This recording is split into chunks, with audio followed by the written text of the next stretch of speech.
El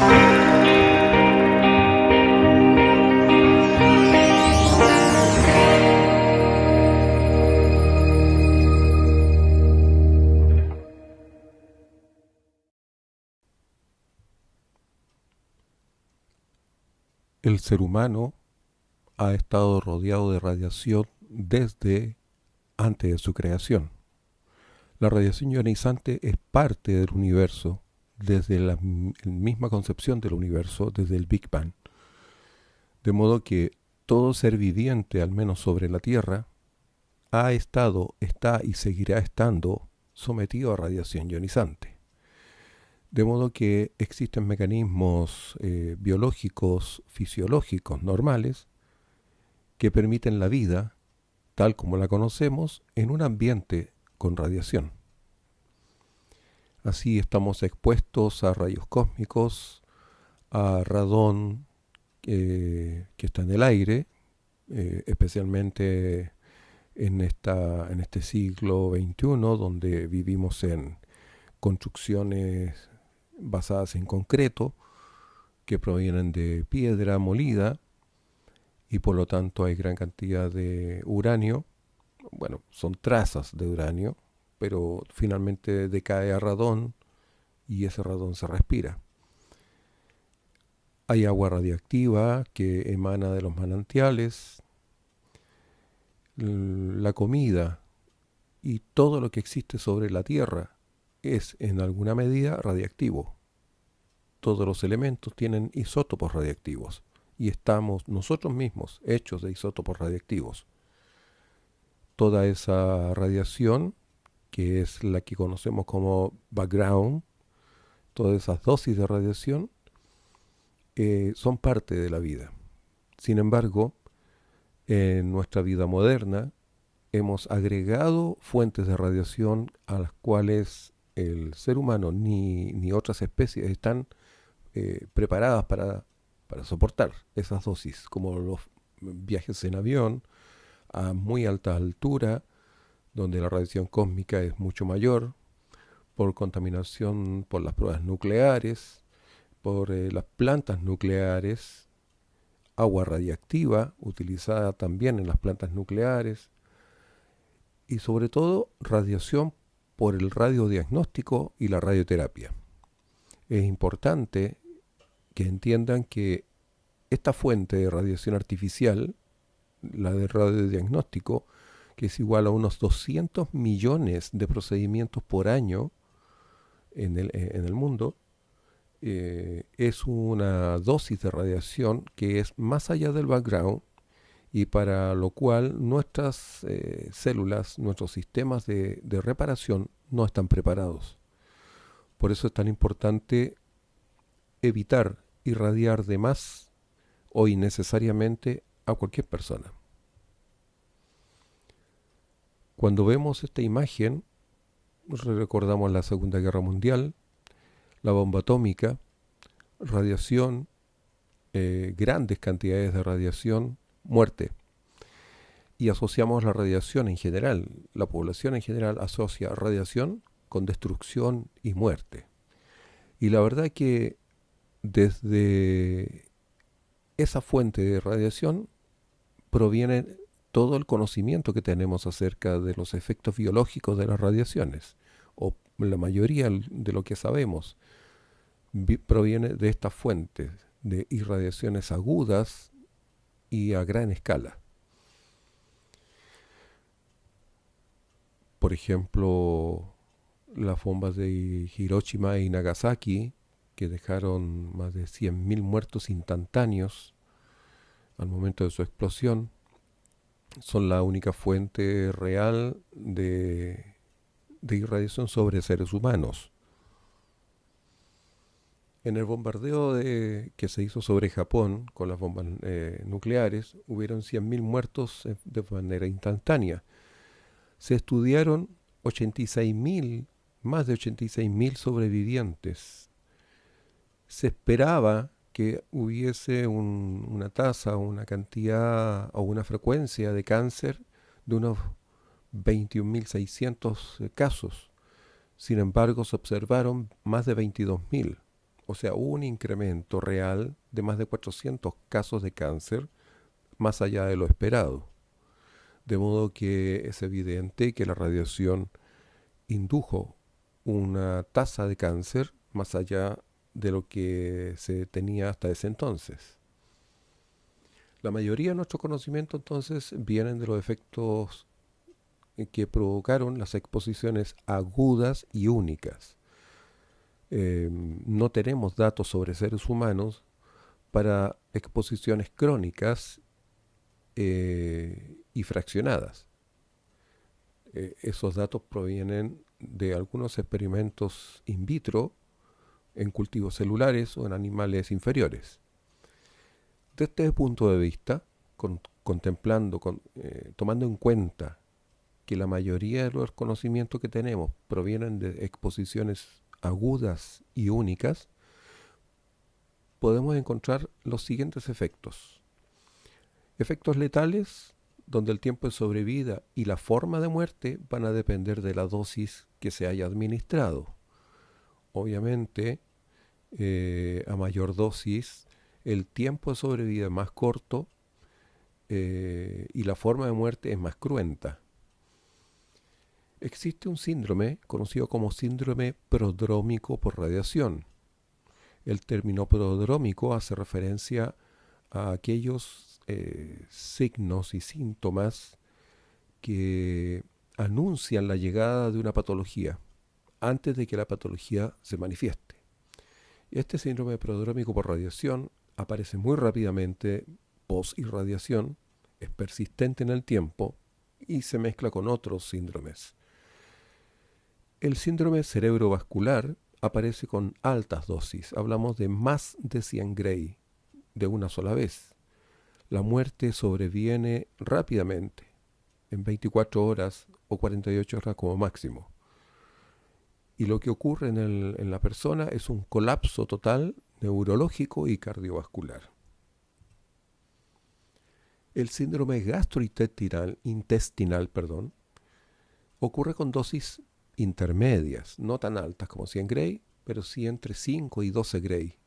Este síndrome gastrointestinal puede producir la muerte tras varios días, sin tratamiento, por supuesto, y lo que ocurre es una destrucción de la mucosa gastrointestinal por completo. Comienza con diarreas profusas y hemorragias internas. Por otra parte, el síndrome hematopoyético ocurre con dosis aún más bajas, menores a 5 Gray. La muerte ocurre en unas 3 a 4 semanas, es un poco más lento, siempre y cuando no haya tratamiento médico de por medio.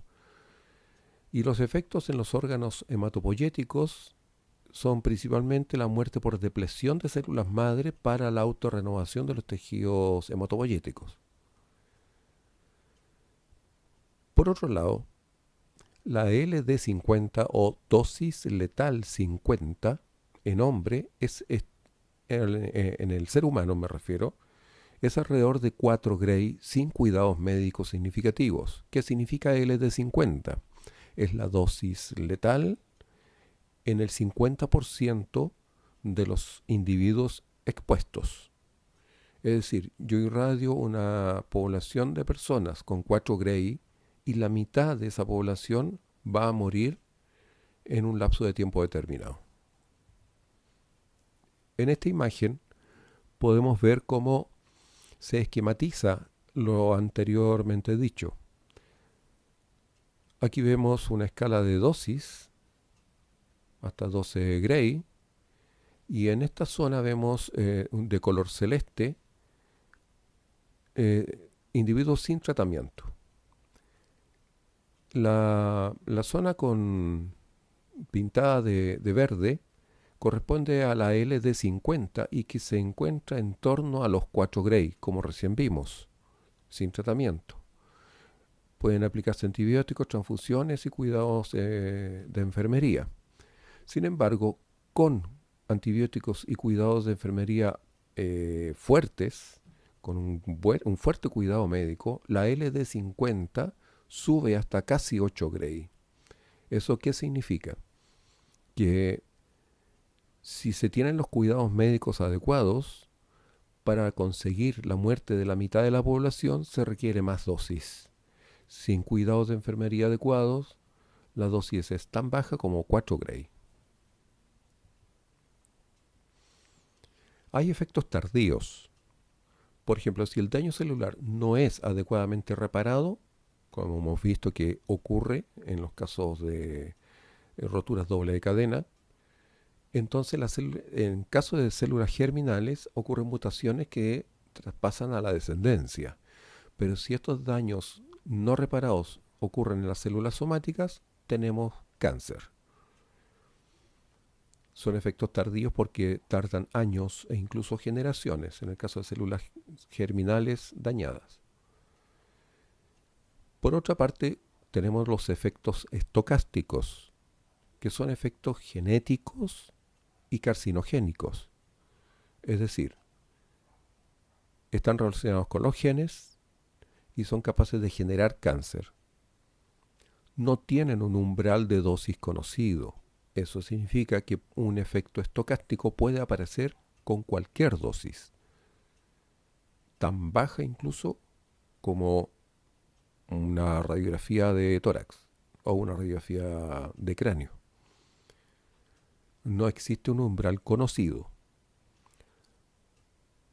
La severidad del daño no depende de la dosis. Quiere decir que el efecto que aparezca en el caso de los efectos estocásticos, independientemente de la dosis, puede ser muy severo o poco severo. No depende de la dosis.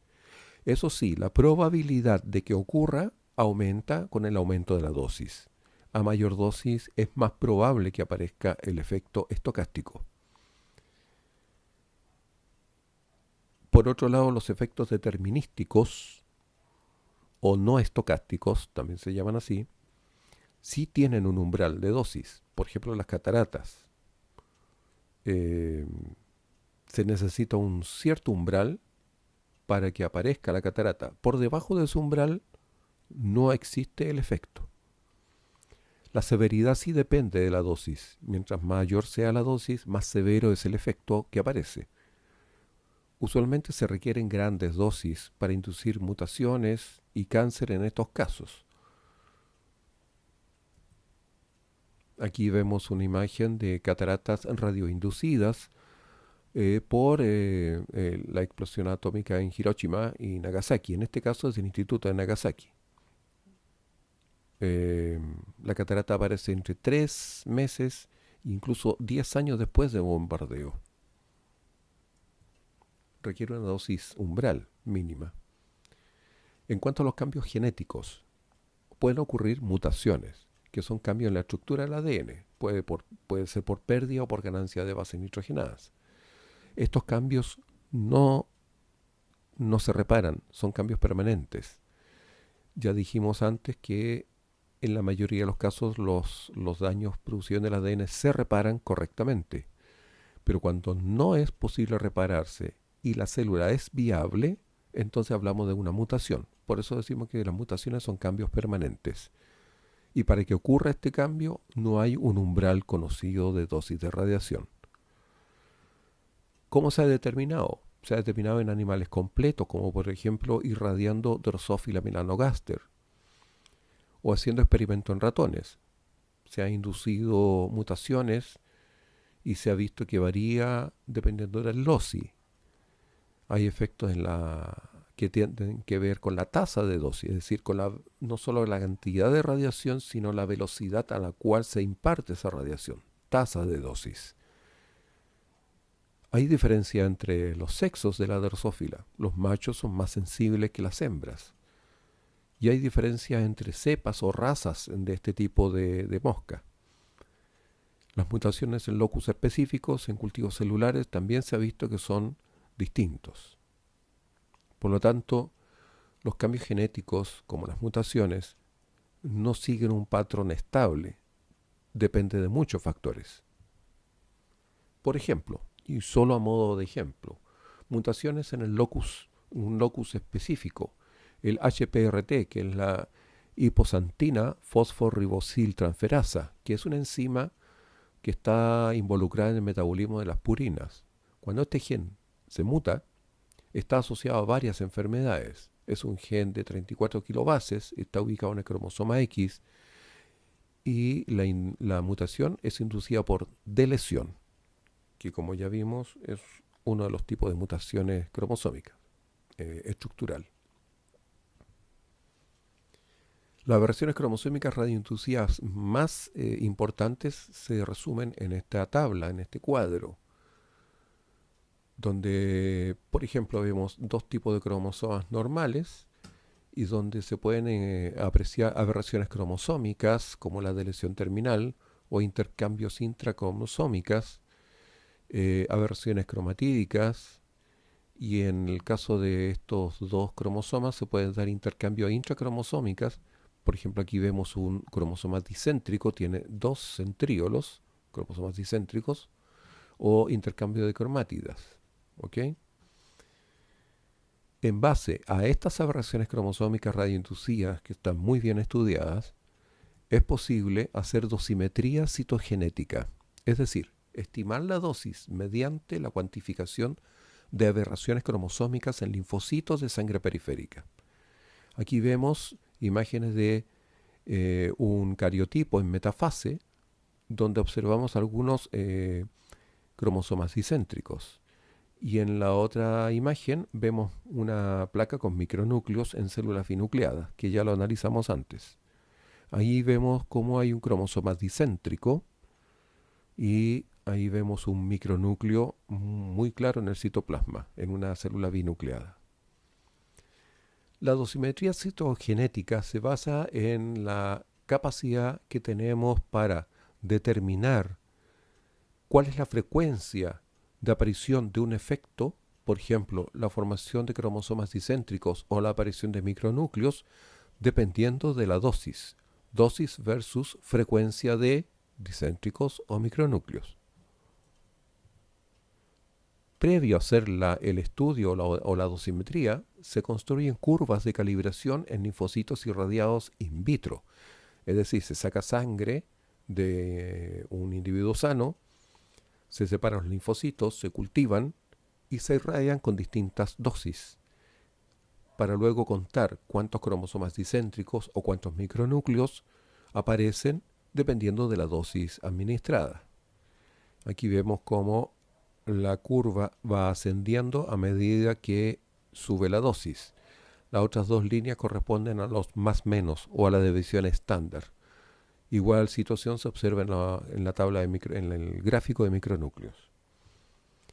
Las curvas de calibración para distintas calidades de radiación también deben realizarse porque depende de la energía también la cantidad o frecuencia de dicéntricos o frecuencia de micronúcleos que aparezcan, tal como se observa en la imagen de la derecha, donde aquí hay neutrones con energías máximas o energías principales promedio 0,7, 7,6, 14,7 megaelectronvolt, o rayos X de 250 kilovolt peak, o rayos gamma de una unidad de cobalto 60 a 0,5 gray por minuto, por ejemplo. Con estas curvas, entonces, es posible determinar la dosis que recibe un individuo tomando una muestra de linfocitos, cultivándolas, obligándolas a dividirse y luego contando los números de cromosomas dicéntricos o el número de micronúcleos y llevándolo a esta tabla. Por ejemplo, vamos a suponer que hoy tengo una tabla de dicéntricos, hay un individuo irradiado, no sabemos qué dosis tiene, pero al hacer conteo de cromosomas dicéntricos encontramos que tiene una frecuencia de 0,4. Lo llevamos hasta la curva y vemos que está en torno a los 2 gray. Y así es posible determinar aproximadamente la dosis que recibió un individuo basándose en los efectos biológicos. Estos son efectos biológicos muy estudiados y son los más utilizados en el mundo para hacer dosimetría citogenética. Ahora bien, ¿por qué las células cuentan con mecanismos tan eficientes y tan eficaces para la detección y la reparación del daño del ADN? La respuesta a esto es simple.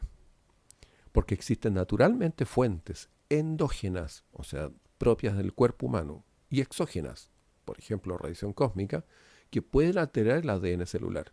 Somos parte de este ambiente radiactivo y por lo tanto tenemos mecanismos endógenos propios para reparar este daño, y por eso es que estamos vivos y todas las especies que existen en este ambiente radiactivo. El problema nace cuando agregamos dosis de radiación que no son naturales. Los radicales libres generados durante el metabolismo normal de una célula producen alrededor de 55.000 roturas simples y 8 roturas dobles por célula todos los días. Eso es por el hecho de estar vivos. Y esas 55.000 roturas simples y esas 8 roturas dobles por célula diarias, solo por el hecho de estar vivos, se reparan correctamente. Todos estos mecanismos vienen a ser una especie de sistema de aseguramiento de calidad, por el cual las células protegen su integridad de la información que contienen sus genes. Si la célula detecta que la reparación no tuvo lugar o fue mal reparado, dispara el mecanismo de muerte celular programada o suicidio celular que ya vimos antes, la apoptosis. De modo que esta célula que está irreparablemente dañada se elimina del sistema en beneficio del sistema completo. Así evitamos la aparición de cáncer, por ejemplo. La muerte celular por apoptosis, como ya lo vimos antes, y aquí solo voy a hacer un repaso muy rápido, puede observarse con dosis muy bajas de radiación ionizante. Es una muerte activa, es decir, que consume energía, consume ATP. Está programada por una serie de genes que inducen la muerte celular, pero no inducen la respuesta inflamatoria. La fragmentación es internucleosomal. Recuerden que la rotura del ADN se lleva a cabo entre los nucleosomas, y genera cuerpos apoptóticos y la típica condensación nuclear. En la imagen se ven linfocitos irradiados con un Gray. Por otro lado, la muerte celular por necrosis ocurre con dosis muy altas. Hay una disrupción de la estructura y función celular total. Hay pérdida precoz de la integridad de la membrana. Hay liberación de prostaglandinas y eicosinoides que inducen una respuesta inflamatoria local. Este tipo de muerte por necrosis es pasiva. ¿Qué significa? Que no hay gasto energético por parte de la célula. La célula pierde su integridad de membrana, entra agua, se hincha y radianta. Y produce la extravasación, por decirlo de alguna forma, de los contenidos intracelulares al medio extracelular, provocando inflamación, provocando una respuesta inflamatoria local que atrae a linfocitos que inducen nuevamente un proceso inflamatorio.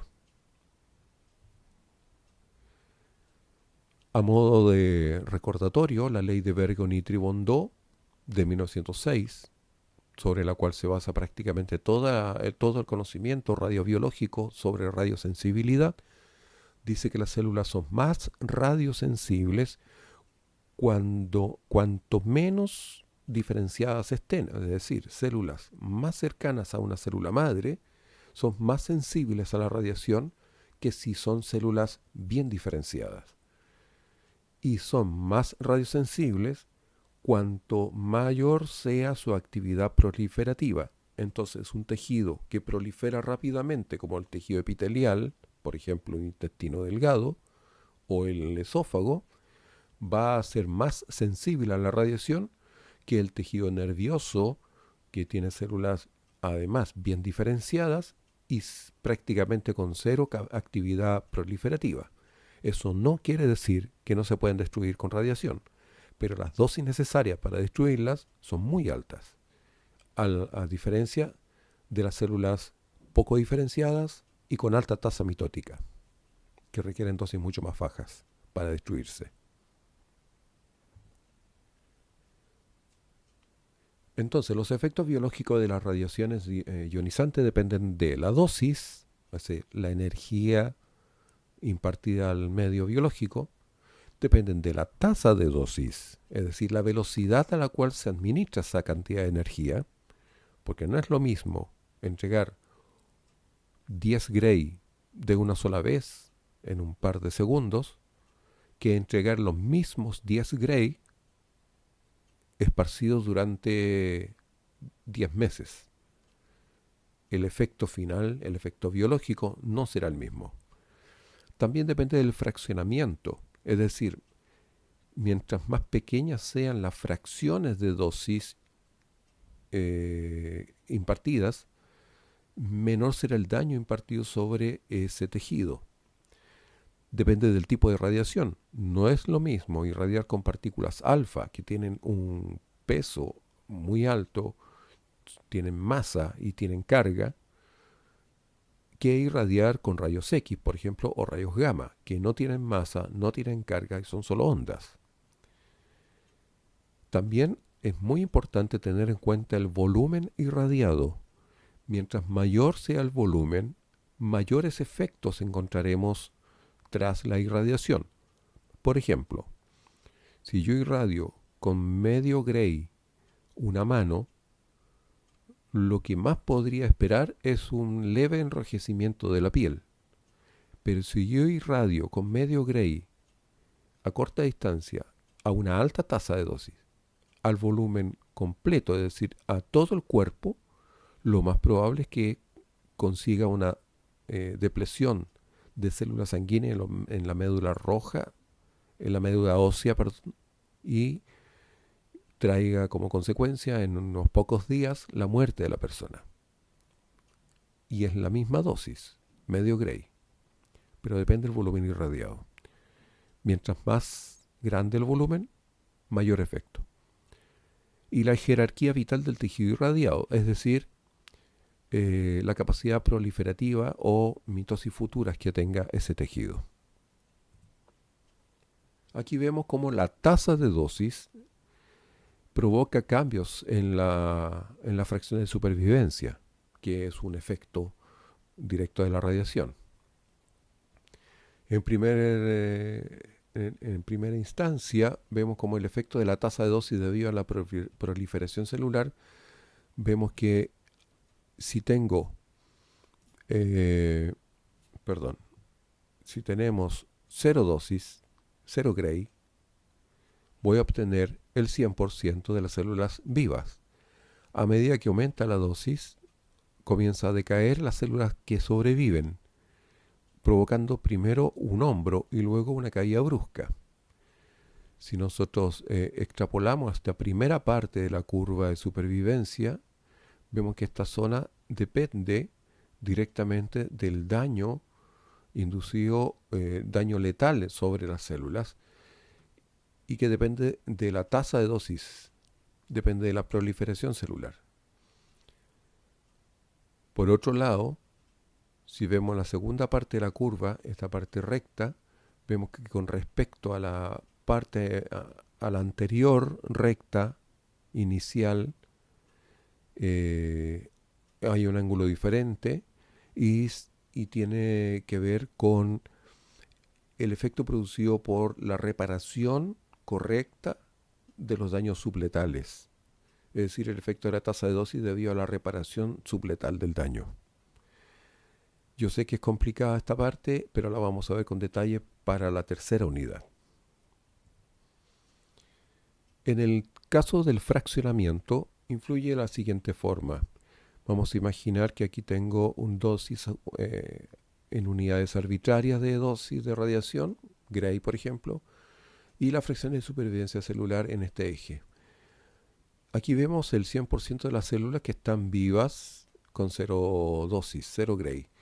Y como antes vimos, a medida que aumenta la dosis, comienza a decaer, provocando un hombro, la supervivencia celular, y luego cae recto. ¿Qué pasa si fraccionamos la dosis? Si a mitad de camino volvemos a dar otra dosis, se genera una nueva curva de supervivencia celular. Si luego unimos este hombro con este otro hombro, La curva real es más horizontal que la primera y que la segunda. Al unir estos dos se produce una mejora en la resistencia total del tejido. Por eso se dice que a medida que se fracciona la dosis, la tasa de supervivencia celular aumenta. A mayor fraccionamiento, mayor tasa de supervivencia celular. También lo vamos a ver con más detalle en la tercera unidad. En cuanto a la calidad de la radiación, la LED, no es lo mismo irradiar con partículas alfa que con rayos X. Veamos aquí, tenemos partículas alfa que no presenta hombros porque vimos que no hay un efecto entre bien oxigenadas y mal oxigenadas, por ejemplo, y que la transferencia lineal de energía de las partículas alfa es tan grande que produce una caída brusca y continua de la curva de supervivencia. Pero si irradio con rayos X, aparece este hombro inicial y una curva más levantada, más horizontal que con alfa o que con neutrones, a medida que aumenta la dosis. Es decir, con radiación de baja LED hay más supervivencia celular que con radiación de alta LED. La eficacia biológica relativa, o EBR, es el cociente entre la dosis que se necesita para obtener un determinado efecto con una radiación de referencia, por ejemplo rayos X, de 250 keV, y la dosis de radiación de otra energía, de otra calidad, por ejemplo neutrones, con la que se obtiene el mismo efecto.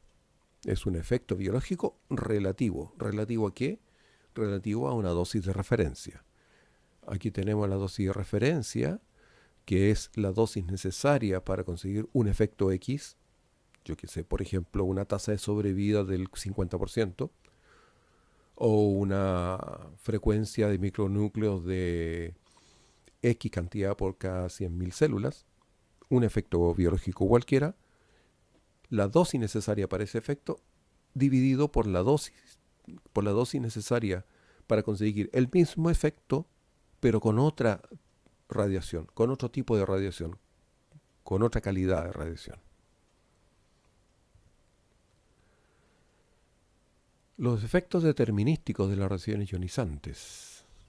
Cuando la dosis de radiación es lo suficientemente alta como para inducir la pérdida de un porcentaje significativo de las células que componen un tejido u un órgano, pueden manifestarse signos o síntomas clínicamente evidentes, que por debajo de ese umbral de dosis no existen, no se observan. Eso es un efecto determinístico. Por ejemplo, un eritema de piel, la depilación, esterilidad, aplasia medular, etc. Efectos determinísticos aparecen con un umbral. Si la dosis administrada no supera el umbral, el efecto no aparece. Es decir, por tomarse una radiografía de mano, cuya dosis está muy por debajo de la dosis eritema, no va a aparecer eritema en las manos. Tendría que irradiar muchísimo esa mano para que logre un eritema. Por eso nadie queda con eritema de piel en una radiografía de tórax o una radiografía de cráneo o de mano. Entonces, tienen un umbral que por debajo del cual no se observa el efecto. Tienen una latencia que es breve, algunos minutos u horas. En casos raros puede aparecer después de varios días, meses, y muy rara vez después de años. En general, la latencia del efecto determinístico es breve. A mayor dosis, mayor severidad y mayor frecuencia. La dosis umbral es la dosis de radiación necesaria para provocar un efecto en por lo menos el 5% de los individuos expuestos. Esto es muy importante entenderlo. La dosis umbral no es aquella dosis en la cual se produce el efecto en todos los individuos, sino que basta con que aparezca en el 5% de los individuos expuestos para que hablemos que se alcanzó la dosis umbral y con la cual aparece el efecto. Pero no en todos, basta con el 5% de los individuos irradiados. Hay efectos determinísticos tempranos y efectos determinísticos tardíos. En los tejidos de rápida renovación, por ejemplo, aparece en la epidermis, las mucosas, en la médula ósea, etcétera. Estos efectos aparecen tras días o pocas semanas, mientras que en los tejidos de lenta renovación aparece en forma tardía y hablamos de tejido conectivo o tejido vascular. Esto puede tardar meses o años. La irradiación de todo el cuerpo, irradiación corporal total, da origen al síndrome agudo de radiación, o SAR, mientras que la irradiación localizada da origen al síndrome cutáneo radioinducido, o SCR. La irradiación a todo el cuerpo, en el caso del síndrome agudo por radiación, o SAR, es un conjunto de síntomas o signos consecutivos a la irradiación de todo el cuerpo de una sola vez, cuya severidad depende de la magnitud de la dosis y su distribución temporoespacial. ¿Qué significa esto? Que son varios síntomas y signos que aparecen en el paciente justo después de la irradiación, de irradiar todo el cuerpo, y que la gravedad del daño va a depender de la dosis y de su forma de entregar la dosis, de la distribución temporoespacial, es decir, si hubo o no hubo fraccionamiento de la dosis, y depende de cuál sea la tasa de dosis. El umbral para el SAR está en torno a un Gray, tan bajo como un Gray. Irradiar con un Gray a cuerpo entero puede provocar un SAR. Mientras que una irradiación localizada se define como la irradiación, se refiere a la sobreexposición de una fracción limitada del cuerpo, no a cuerpo entero, solo una zona pequeña, que aunque puede ser severa en sí misma, no implica per se la ocurrencia de un cuadro sistémico de síndrome agudo de radiación. Estos son eventos radiológicos accidentales y son los más frecuentes y constituyen un desafío en lo que concierne a la evaluación dosimétrica y a la determinación de la extensión y profundidad del daño. Esto quiere decir que cuando se produce una irradiación accidental de un área pequeña, es difícil, muy difícil, determinar la dosis a la cual fue expuesta esa zona pequeña del cuerpo.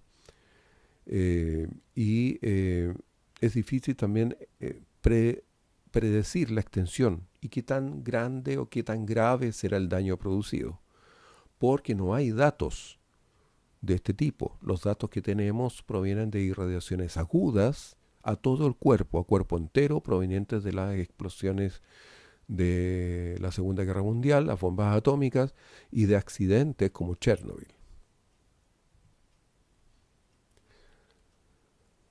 ¿Qué pasa cuando ahora buscamos los efectos determinísticos, es decir, efectos con umbral, localizada sobre órganos específicos? Los efectos a nivel ocular. El umbral está en torno a un Gray en forma aguda o 4 Gray cuando se fracciona. Efectos determinísticos como catarata estacionaria. Recuerden que el cristalino es la estructura más radiosensible del ojo. Cuando se irradia con dosis más grandes que las indicadas, la catarata se hace progresiva y puede evolucionar incluso hasta la ceguera. En los órganos de la reproducción, el umbral está para la esterilidad temporal en torno a los 2 a 6 grados en forma aguda y la esterilidad permanente entre 3 a 10 Gray en forma aguda para los ovarios, que es el órgano más radiosensible del aparato reproductor femenino. El rango es muy amplio si se fijan, entre 3 y 10 Gray para esterilidad permanente, y depende mucho de la edad de la mujer, porque depende del número de folículos vivos que tenga. Por otro lado, en el caso del testículo, que es el órgano más radiosensible del aparato reproductor masculino, y de hecho el más radiosensible del organismo, la esterilidad temporal se logra con apenas 0,15 Gray en promedio, hablamos de 0,1 Gray en forma aguda, mientras que la esterilidad permanente se consigue con 6 Gray en forma aguda. Esto se observa y se expresa fenotípicamente a los 50 días después de la irradiación en un espermiograma. El sistema respiratorio. El pulmón es el órgano más radiosensible del tórax.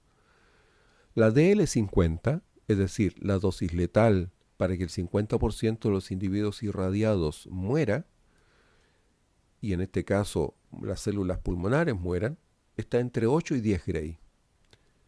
Tampoco es muy alta la dosis.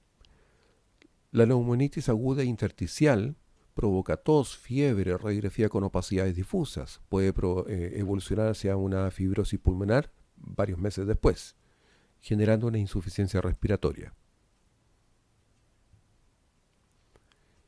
En el caso del sistema cardiovascular, si bien el corazón no es radiosensible, es bastante radioresistente, debido a que está conformado por células musculares que son altamente diferenciadas y con una tasa de mitosis muy baja, lo que lo hace resistente o poco radiosensible. Con dosis agudas mayores a 20 Gray o dosis fraccionadas mayores a 60 Gray, se puede inducir derrame pericárdico y pericarditis constrictiva. Recuerden que el endotelio de los vasos sanguíneos es radiosensible. La disfunción endotelial juega un rol muy importante en la injuria tardía radioinducida en órganos como la endoarteritis obliterante. Entonces, si bien no es radiosensible el corazón, el endotelio de los vasos sanguíneos sí lo es. En el caso del sistema digestivo, el intestino delgado es el órgano más radiosensible del tubo digestivo, provocando efectos tempranos como erosiones, úlceras, alteración de la absorción, diarreas, y efectos tardíos como fístulas y obstrucciones. El hígado, por otro lado, es la glándula anexa más radiosensible del tubo digestivo. La dosis de tolerancia del hígado está en torno a los 30 Gray fraccionados. Las glándulas salivales, por ejemplo, también presentan serotonía, dolor, tumefacción, aumento de la amisalemia, como parte de las otras glándulas anexas. Pero el hígado es el más radiosensible de las glándulas anexas del sistema digestivo. En el caso del sistema urinario, el riñón es el órgano más radiosensible de todo el sistema urinario. La dosis de tolerancia está en torno a los 25 a 30 Gray, muy parecido al hígado. También dosis fraccionada. Cuando hablamos de dosis de tolerancia, me refiero a que hasta esa dosis, hasta los 25 Gray, máximo 30, el riñón es capaz de seguir funcionando. Después de esas dosis mayores a esa, el riñón deja de funcionar. En el caso del hígado, sobre los 30 Gray, el hígado deja de funcionar. Entonces, tolera hasta 25 Gray el riñón. La estenosis uretral puede ser una complicación en la radioterapia, por ejemplo. Si se pasan dosis por sobre los 30 Gray fraccionados, el riñón deja de funcionar y aparecen cosas como, por ejemplo, la estenosis ureteral. En el sistema nervioso, el cerebro posee una región muy radiosensible. Sabemos que el sistema nervioso es poco radiosensible, es radioresistente. Pero hay una región muy radiosensible en el hipotálamo, que es el gyrus dentado, que contiene células madre que están activas e inducen neurogénesis durante toda la vida. Por lo tanto, si son células tan indiferenciadas y con alta tasa de mitótica, son muy sensibles.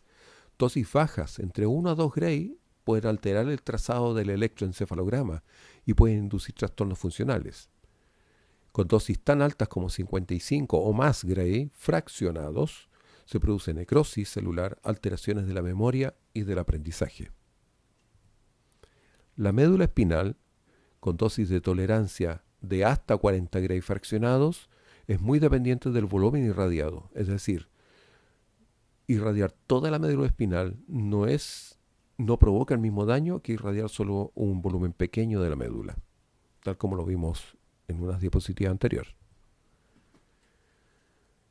Respecto al esqueleto, huesos y cartílagos, son más radiosensibles en los niños porque están en pleno crecimiento. Los osteocitos están produciendo mucho hueso. Con dosis mayores a 20 Gray fraccionados pueden inducir retardo del crecimiento. En los adultos, las dosis fraccionadas de más de 65 Gray pueden inducir osteonecrosis radioinducida. Aún con dosis menores incluso que eso, hay una susceptibilidad al trauma y a la infección y retardo en la consolidación de fracturas. Respecto de los efectos estocásticos ahora. Con dosis menores, hay una cierta probabilidad de que ocurra una alteración en el ADN y que la célula sobreviva con esa transformación, suponiendo que fallaran los mecanismos de reparación y los mecanismos apoptóticos. Los efectos estocásticos, si se ocurren en células somáticas, existe un alto riesgo de cáncer. Recuerden que un estocástico es aquel efecto que no tiene umbral y por lo tanto podemos inducir cáncer en células somáticas sin un umbral conocido, o sea, con dosis muy bajas. El genoma humano tiene alrededor de 30.000 genes. Solo si esa alteración tiene lugar en alguno de los oncogenes o genes supresores de tumores, podría iniciar a la célula en el camino del cáncer. Eso es importante recordarlo. Si ocurre el efecto estocástico en células germinales, el riesgo de efectos hereditarios aumenta en la descendencia, es decir, efectos como leucemia en los hijos o nietos de la persona irradiada. Es importante entender que yo puedo irradiar células germinales de una persona y el efecto va a aparecer en su descendencia. Y es imposible, con los datos que tenemos, decir a ciencia cierta si tal o cual irradiación generó la leucemia del hijo o del nieto.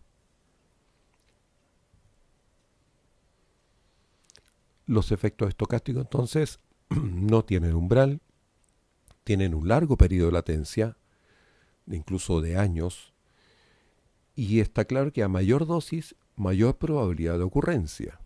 La sobrevía con transformación celular o con mutación. Ya hablamos de lo que era una mutación. Entonces, no olvidar que los efectos estocásticos son efectos de naturaleza probabilística. No hay certeza de que vayan a ocurrir. Solo existe una probabilidad de que ocurra. Y a mayor dosis, más probable es que aparezca un efecto estocástico. Por ejemplo, cáncer. Daño celular radioinducido. En resumen, tras el daño celular radioinducido, lo más probable es que haya una reparación adecuada, lo que me va a llevar a una célula viable y normal. Pero también es posible que haya una reparación inadecuada, lo que puede provocar la muerte celular. Efecto determinístico a partir de un umbral de dosis determinado. Por otro lado, la reparación inadecuada puede producir una célula que se transforma, es decir, que logra sobrevivir a pesar del daño, y tenemos un efecto estocástico que no presenta umbral de dosis. Por lo tanto, puede ocurrir con una dosis muy baja. No olvidar que la célula viable y normal puede terminar muriendo por un fenómeno que conocemos como bystander.